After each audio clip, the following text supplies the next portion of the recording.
Here's a mini tutorial on the nativity ornament. Take your hoop, go ahead and loosen it. This is a 3-inch hoop, and pop that inner ring out.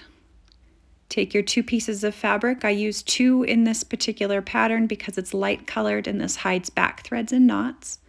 Line them up. Add your outer ring back to the hoop. Tighten that up. You want it to be drum tight, and this is where you can pull out any wrinkles also.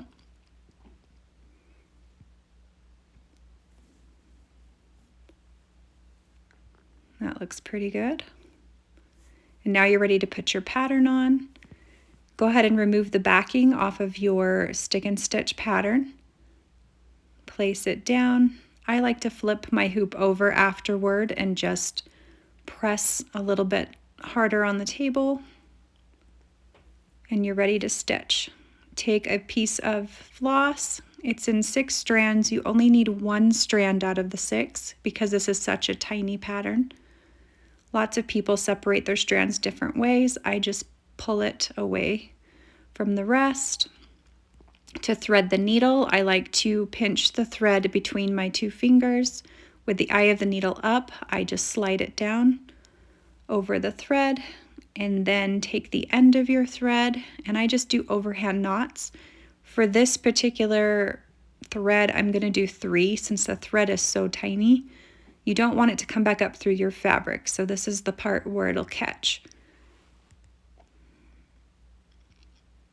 Okay, so there's 3 overhand knots, and we're ready to stitch. We're just doing a simple back stitch. You just want to come up anywhere on the pattern because we're just tracing it. And go back down a stitch length away from where you came up. That knot should catch and lock it there. And then you want to come up a stitch length away from where you went down.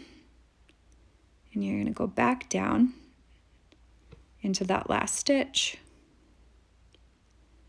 And then you're going to come up a stitch length away from where you came up last time, and then go back down. And you're just going to keep tracing the lines on your pattern. It's just a silhouette. If you felt ambitious, you could fill it in with a satin stitch if you wanted to.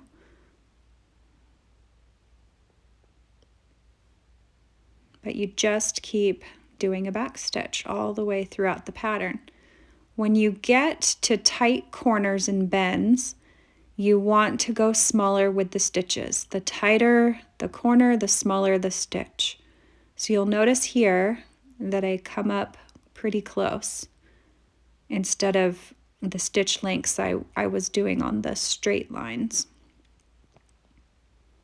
So just try to keep that in mind as you're working this pattern.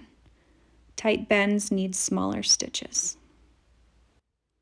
I'll keep showing you a few more stitches just so you feel comfortable and can see the stitch lengths I'm using as we go around the corners.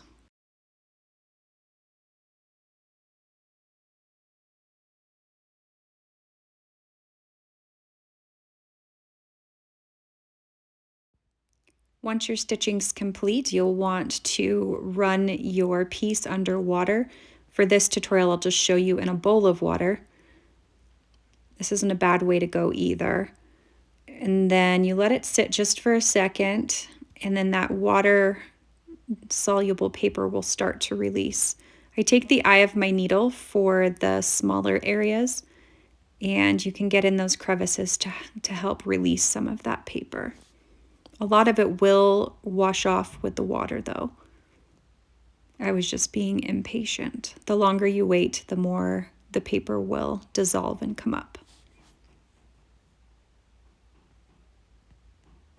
I had run it under the faucet at this point. That's why the water's clear. And then you wring it out. And I bring mine over to an ironing board. It speeds up drying time. And of course, irons out the wrinkles.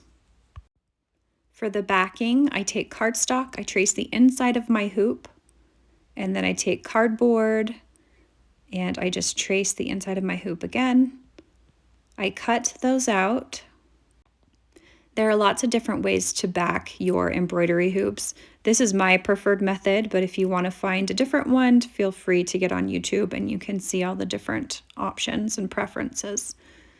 After you've got those cut out, go ahead and load your finished piece back into the hoop. I cut off a little bit of the excess. I try to leave about 1 inch. You want enough to tuck in. I shorthanded myself on fabric here, but you will have enough fabric. So you put the cardstock down first, and then you start to tuck underneath your cardboard. And then you just press down and it secures it. And then to tie the loop on, so you can hang it on your tree, I just take my cotton cord. I just tie a simple overhand knot. I pull that knot down to the bottom because we're going to cover it up with the fabric bow.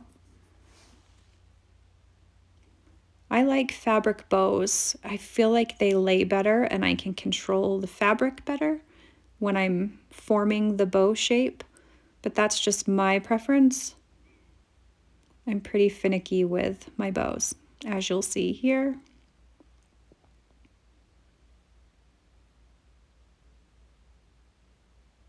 And then once I get the bow where I want it, I will trim off the extra. And there you have it, your ornament.